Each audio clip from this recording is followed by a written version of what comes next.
প্রায় ১০০ বছর পূর্বে নির্মাণ করা হয়েছে এই হোভার ড্যাম, যা বর্তমানেও দাপটের সাথে পানির প্রবল স্রোত থেকে লক্ষ লক্ষ মানুষকে রক্ষা করে আসছে, সেই সাথে লক্ষ লক্ষ মানুষের বিদ্যুতের চাহিদা পূরণ করছে।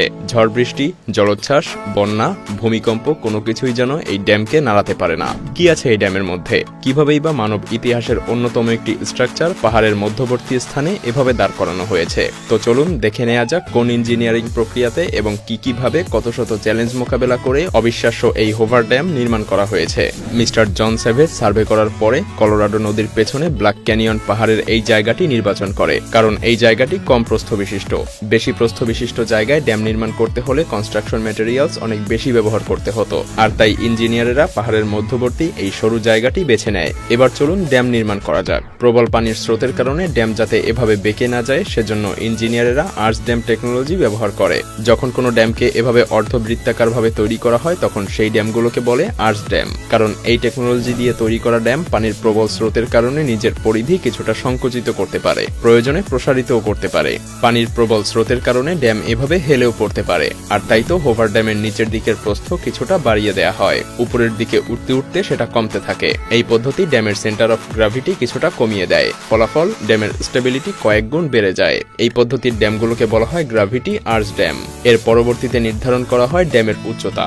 যদিও ড্যামের উচ্চতা যত বেশি হবে, ড্যামও তত বেশি পানি ধারণ করতে পারবে, কিন্তু এতে করে ড্যামকে ঠিক ততটাই শক্তিশালীভাবে গড়ে তুলতে হয়। ড্যামের উচ্চতা নির্ধারণের সময় অবশ্যই বন্যা এবং অধিক বৃষ্টিপাতের সময় পানির উচ্চতা কেমন হবে এবং পাহাড়ের উচ্চতা পর্যবেক্ষণ করে ড্যামের উচ্চতা নির্ধারণ করা হয়। অধিক উচ্চতার ড্যামে বেশ কিছু সুবিধা রয়েছে, আর তা হলো অনেক বেশি পরিমাণে ইলেকট্রিসিটি উৎপাদন করা যায়। কিন্তু কংক্রিট অনেক বেশি লাগার কারণে ড্যাম নির্মাণের ব্যয়ের পরিমাণটাও অনেক বেড়ে যায়, আর তাই ইঞ্জিনিয়ার স্যাভেজ এই সব দিক বিবেচনা করে হোভার ড্যামের উচ্চতা নির্ধারণ করেন 726 ফিট। হোভার ড্যামের ডিজাইন করতেই এত শত চ্যালেঞ্জ মোকাবেলা করতে হয়েছিল, তাহলে একবার কল্পনা করুন কনস্ট্রাকশনে কতটা কঠিন পথ পাড়ি দিতে হয়েছিল।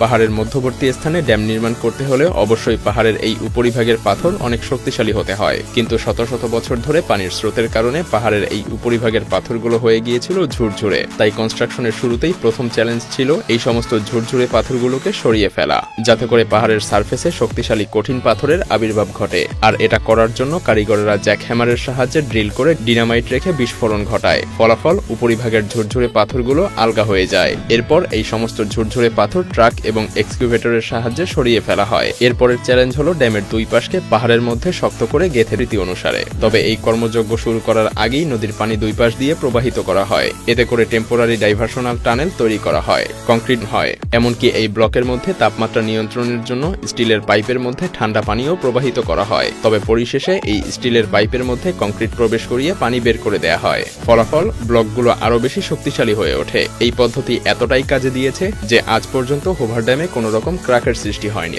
মজার বিষয় হলো এই ড্যাম 1 মিলিয়ন লক্ষ হেক্টর জমি চাষাবাদের জন্য পানি নিয়ন্ত্রণ করে থাকে। এই ড্যামই তৈরি করেছে মানব নির্মিত সবথেকে বড় লেক। এত বড় ওয়াটার স্টোরেজ ফ্যাসিলিটির কারণে গ্রাউন্ড ওয়াটার রিচার্জ হয়ে ওঠে, যার ফলে শস্য ফলানো অনেকটাই সহজ হয়ে যায়। হোভার ড্যামের পরের উদ্দেশ্য পানির স্রোত নিয়ন্ত্রণ, অর্থাৎ অতি বন্যা এবং প্রবল বৃষ্টি। তুলনামূলক নিচু এলাকায় বসবাসকারী মানুষেরা যেন প্রবল পানি প্রবাহের কারণে তলিয়ে না যায়, সেজন্য এই ড্যাম অসংখ্য পরিমাণ পানি স্টোর করে রাখে। কিন্তু কি হবে যদি এই ড্যাম ওভারফ্লো হয়ে যায়? না, ভয়ের কিছু নেই। এই ড্যামে এমনটা হওয়ার কোনো সম্ভাবনা নেই, কারণ ড্যামের দুপাশে অতিরিক্ত হোভার ড্যামের স্ট্রাকচার আপনাকে আরো বিভিন্নভাবে চমক দিতে পারে। যেমন এই ড্যামের অভ্যন্তরে আপনি স্বাচ্ছন্দ্যেই চলাচল করতে পারবেন, কারণ এর অভ্যন্তরে রয়েছে বেশ কয়েকটি সুড়ঙ্গ।